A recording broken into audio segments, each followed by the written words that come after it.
สักนานนาได้การูนาว่าจังสอน้องน้อยได้ปั่นลางวันแล้วยังหลายลอยบ่มองดำก้อยบ่ได้ยืนปั่นมาบ่เอ็นดูลูกโลกก็เพราะฉะนั้นลูกกาจึงได้ยืนปั่นมาบุญตาลูกน้อยเมื่อสีคำมอยได้มาจูจุยกำเป็นบุญแรงวาสนาบุญเล่นฟ้ามาบุญขาฟ้าดัดได้มากินมาตาเมื่อจางสอเมืองนามพอตกสาลาพีจะขอบคุณว่าเจ้าพ่อเลี้ยงมาสนับสนุนใจมาต่อทุนศิลปินตื่นบานที่มาคับมาขานในงานนี้แล้วมีการมีงานได้จูจุยกำโอ้ยน้อบ่ฉันได้โทรไปหาติดต่อเฮามาอย่าสอรับสอตอนยอดพี่น้องบ้านแกว่าผัวงานเพิ่นงอมอาจจะสอมากอบประกอบด้วยเสียงปีนยามเมื่อวันนี้เปิดมาด้านมากินชำระบนหินว่าในกลางพวงแก้วหน้าบุญมาแผ่วว่าแล้วนอทันไทยว่าเจ้าพ่อเลี้ยงเพิ่นได้อุปถัมภ์ชื่อพ่อเลี้ยงคำว่ายังสักแก้วเพิ่นได้กินได้ตามแต่แล้วอีพ่อมาแอวอีพ่อมาเหมาซาลาเปาสถาพี่น้องว่าตึงเพิ่นตึงเขาที่มาเสเลเมากันว่าไผอยากเอาเพิ่นเหมาซาลาเปา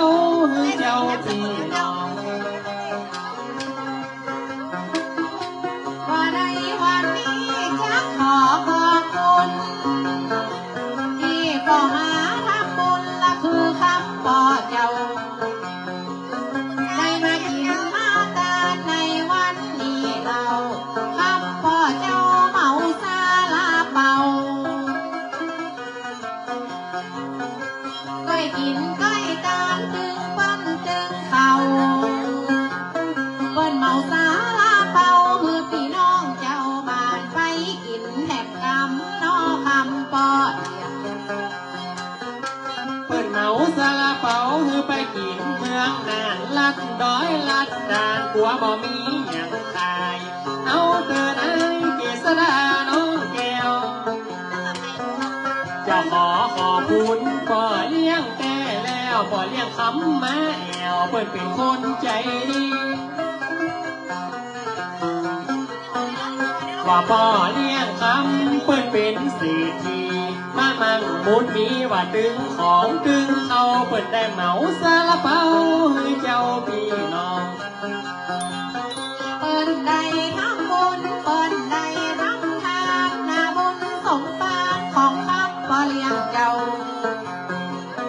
ขออย่าได้แต่ขออย่าได้เท่าเที่ยวจะไปเว้าหัวเขาอย่าไปคอนเปิ้นได้กินได้ตาลถึงบ่ละมองเหมือนป้าสาตองยองประสาทแก้วหน้าบุญมาแผ่วตึงแนวคการเป็นคนกล้าการพ่อเป็นคนขายคือกำไรหลายยังสบายเข้าบ้านคือเป็นเจ้าเงินแสนคือเป็นเจ้าเงินล้านมีจองมีบ้านมีเงินฝากธนาคารว่าขอขอบคุณผู้ที่ยืนตีปันชื่อพ่อเลี้ยงคำว่ายังสักแก้วหน้าบุญมาแผ่วว่าแล้วเจ้าพ่อเลี้ยงขอพ่อเลี้ยงคำอยู่ม้วนกินหวานดูตั้งกินดูตั้งตามาสื่อไปใจว่าพ่อเลี้ยงคำว่าเป็นพ่อเลี้ยงไงใครก็หู้จักใจว่าบ้านแก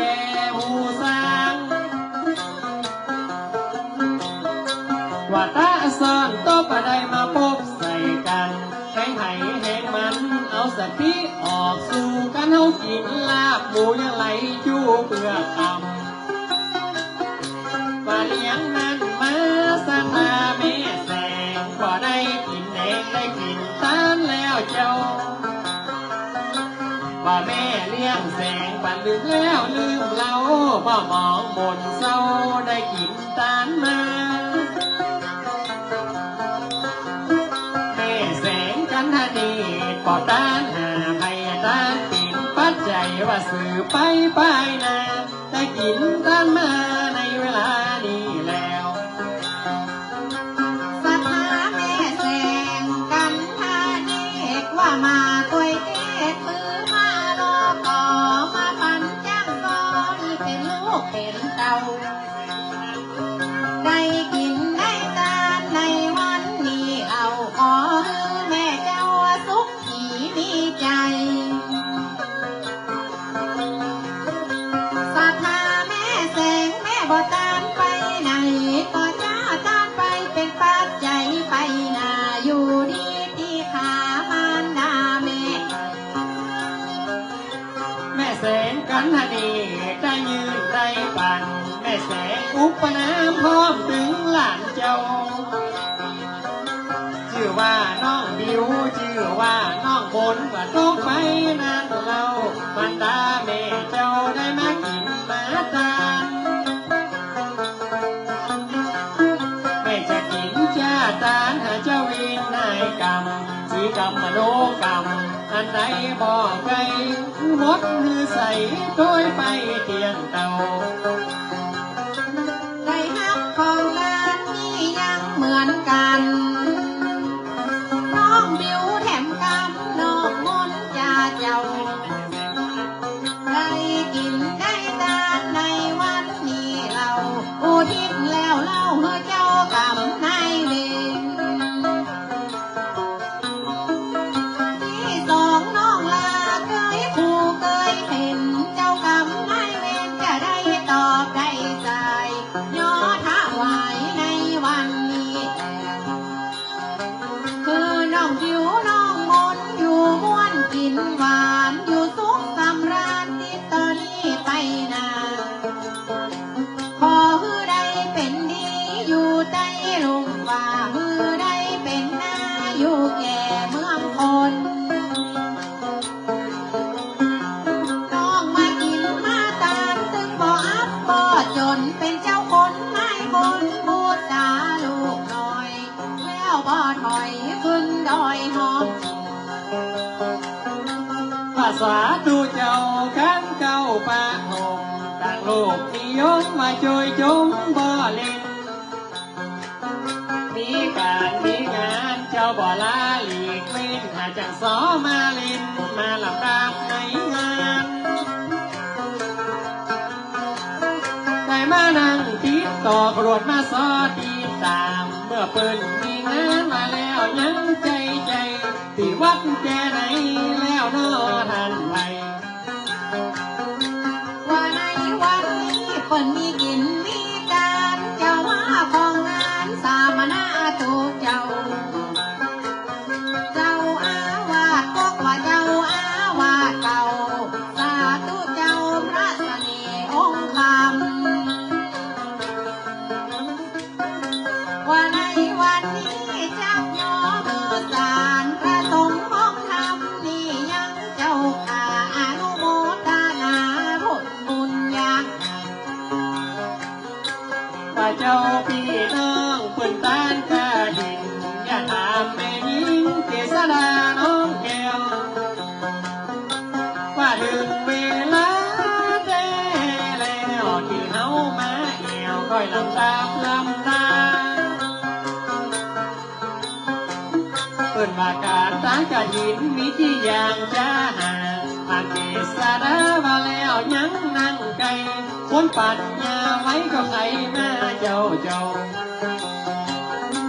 การกินการทานยังองค์กระถินชำระมนทินด้วยกันรอเจ้า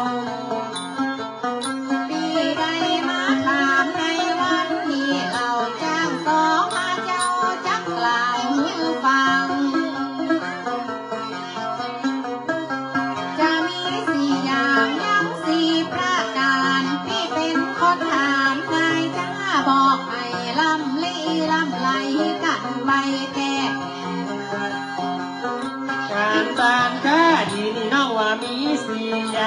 ว่าเฮ็ดกระด้างมาออกขอนไม่ขามพี่เป็นคนถามนายก้อยเป็นคนทองกะหินอย่างตีหนึ่งจะถามนายนาคน้องยังมันถูกต้องตามประเพณีมาปะกันแล้วผ่านตั้งไปตั้งนี้แม่กินนาลีน้องลาก้อยลำรับลำได้มันเป็นตีแล้วในวันนี้จะแก้ฝันไปวันไหนเอ่ยนายเจ้าค่ะได้เข้ามาถามเทศดาน้องลาตั้งตาตั้งหน้ามาสอในงานมหากาถินแต่ตากนักนำรับพระราชทานจากเหนือหัวเหนือเก่าได้กินได้ทานในวันนี้แล้ว ว่าอย่างตีหนึ่งคือมหากะดินผู้ที่ทานที่กินแต่เดิมที่เริ่มต้นมีมหาเศรษฐีกับทุกกะตะว่าดีกันถึงบ่ปนเป็นคนเริ่มต้นในการกินการทานละเลี้ยงนั้นมาไอพี่จะถามเอ้ยน้องไล่นางเขามานั่งอ่อนกะถินอย่างที่สองก็ไขก้อนนาบนอง ว่ากาทินหลวงคืออย่างที่สองบ่มัวบ่มองอันใดนอเจ้าผู้ที่ทานที่กินในวันนั้นเหล่าเนื้อหัวเนื้อเก้าได้พระราชทานว่าในวันนี้จักย่อมือสานวัดหลวงอารามนี่ยังเจ้าขาพระราชทานในวันนั้นแล้ว กฐินพระราชทานหรือกฐินหลวงคนไทยทั้งปวงเพิ่นก็ฮู้ทราบได้พระเจ้าเหนือหัวพระราชวงศ์เป็นคนตานน้องไทยจะจับจะไล่ที่วัดหลวงกายิงอย่างจังหวัดพระเจ้าเพิ่นได้ทานได้กินจะบอกแม่หญิงว่าทิ้งหายลางอ้วนไม่พระเจ้าตนหลวงว่ายิ้มฝั่งน้ำหวานละเลี้ยงนั้นมากระหินอย่างที่สามไปมานั่งกลางทางนายก้อยไข่ก้อยแก้วว่าเผยได้ซอยดำไปซอแต่กันอย่าเธอมันเทเอาดำไม่ยินดีมาปะกันแล้วได้มาทานมากิน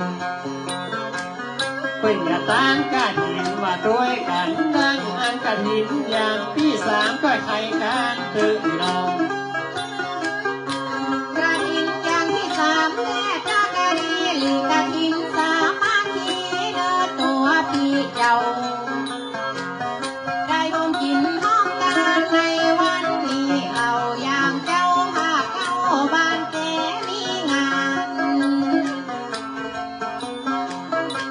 สาขาพี่น้องเปิ้นได้พร้อมใจกันพี่น้องวงวานร่วมกันดังอันยกยืนเป็นการองค์กระถินนี้แล้ว กะถินสามัคคีว่าเป็นอย่างที่สามต้องแก้ไขกันว่าบอกใจพี่ไอให้พี่ย้องหวยน้องก้อยหนัวตั้งใจก้อยดุมก้อยวายได้ติดตามโดยมากะถินอย่างที่สี่น้องก้อยแก้ไขจานเอาตึกเจษฎาว่าสายตานั่งไกลเป็นกะถินอันไหนก้อยจะให้นั่งรอ ยุนละกาถินเป็นอย่างที่สี่อมยังใส่มีส้มหวานได้กินได้ทานด้วยกันนอเจ้า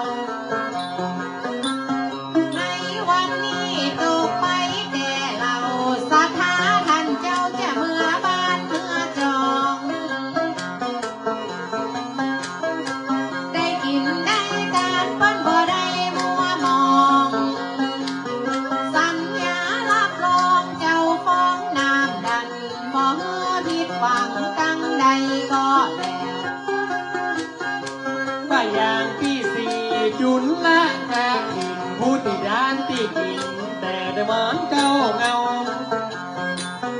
นี่แม่นางวิสาขามหาอุบาสิกาในสมัยนั้นเราโดยน้อท่านเจ้าเปิดเป็นฝนตาลเปิดเอาไฟมาอีกมาปั่นมาตำมาตอนสำเร็จวันเดียวเจ้าผู้ใบเกี่ยวสมัยนั้นทำในห้องว่าพาทันใจเนื้อนายหันใน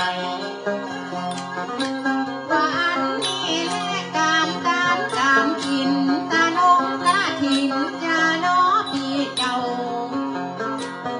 เป็นกาลาการตกไปแต่เราเดือนเก้าอันนี้ยังแถมตำหลังจากออกพรรษาได้กาเตรียมการจะได้กินได้ตามยกย้อนเงินให้บุญพารัตนาไตนี่ยังเรียนต่อยวัดใดที่อย่าตานแล้วยังการจะถามแม่ยิงแล้วยังน้องเนาต้องมีพระสงฆ์ยังจำพรรษาแล้วยังห่อเฝ้าจะถามน้องเนาว่ากี่ตนกี่องค์ต้องมีพระสงฆ์ว่ากี่ลูกกี่ตนที่เป็นตนรับองค์ยังกระหินใจเปียขอถามนายนาน้องว่ามีพระสงฆ์ห้ารูปห้าตนที่จะสร้างกุศลองค์กฐินนอเจ้ายังจำพรรษาวัดวาอาราม3 เดือนแต่เราจะบอกพี่เจ้าว่ามือเข้าใจกัน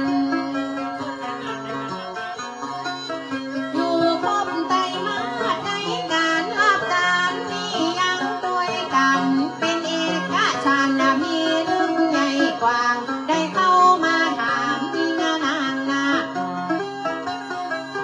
กิสดาไล่น้องจ้างแก่จ้างไข่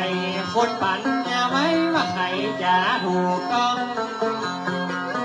กันว่าถามอันใดมันก็ตอบได้พร้อมกันยังแขนห้องพระคนมีปัญญากันว่าป้าคนเงามันถามไม่ตัดตาป้าคนมีปัญญาเหมือนถามไม่ลองปองสัญญารับรองได้กินตายืนนอง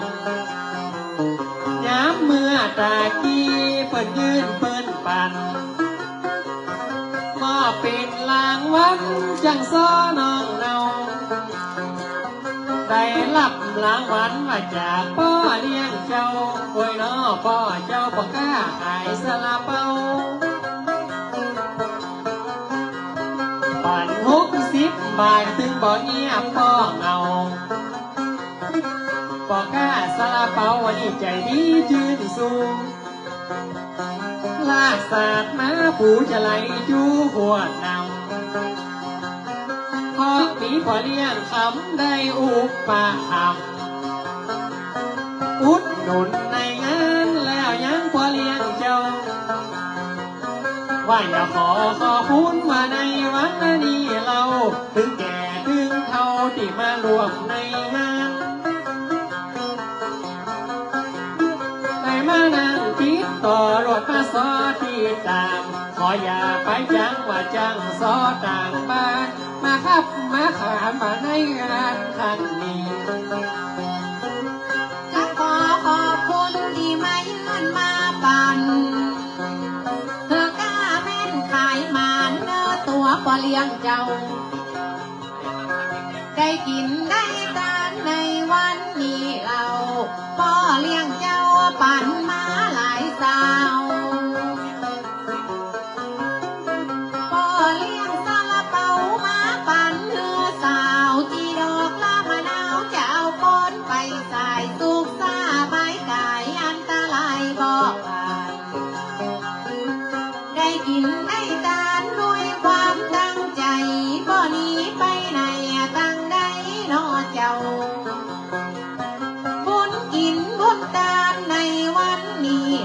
ขอให้ปอเลี้ยงเจ้ามีโชคใจงามตอนนี้ไปนาสุขสามปาการขอบอมาปานมันบอกมาไก่มือเลี้ยงมือใส่มาเน่าแก้วล้างคำก่อนจังสอมันบ่อปอปิดขอเจอสิ่งศักดิ์สิทธิ์กติปริสาหา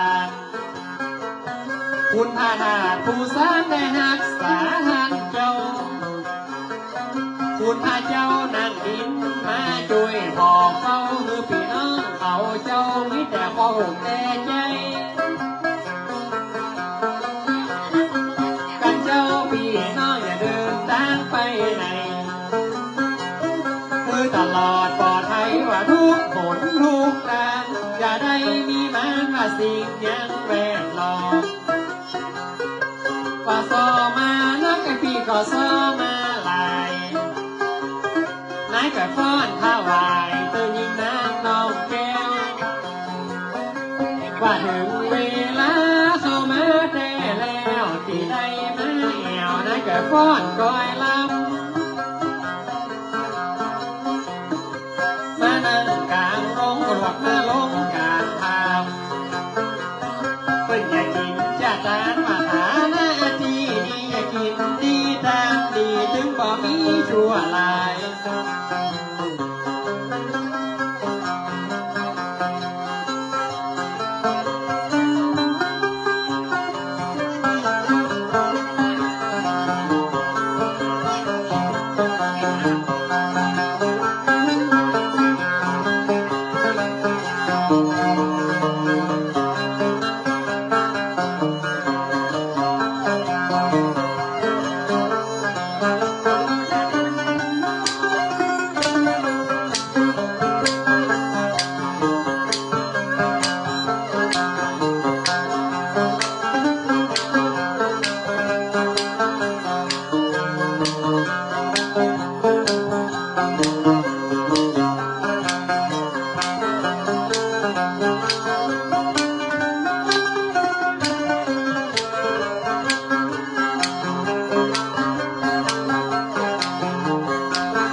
น้องเอากัน ครับ เนาะ นี่ก็ปิดเพราะว่ามันถูกไปจะมีกิจกรรมนัก อันนี้เอาอยู่เชียงรายนี่อยู่เมืองน่าน ครับ นั่นอยู่เชียงมวล หลายบ้านหลายจ้องมาป้อกัน อ๋อ ที่ไร รวมต่อกันเนาะ ครับ ไอ้อยู่ตั้งบ้านซะบ้านเนี่ยผมก็นาบัวอยู่กับ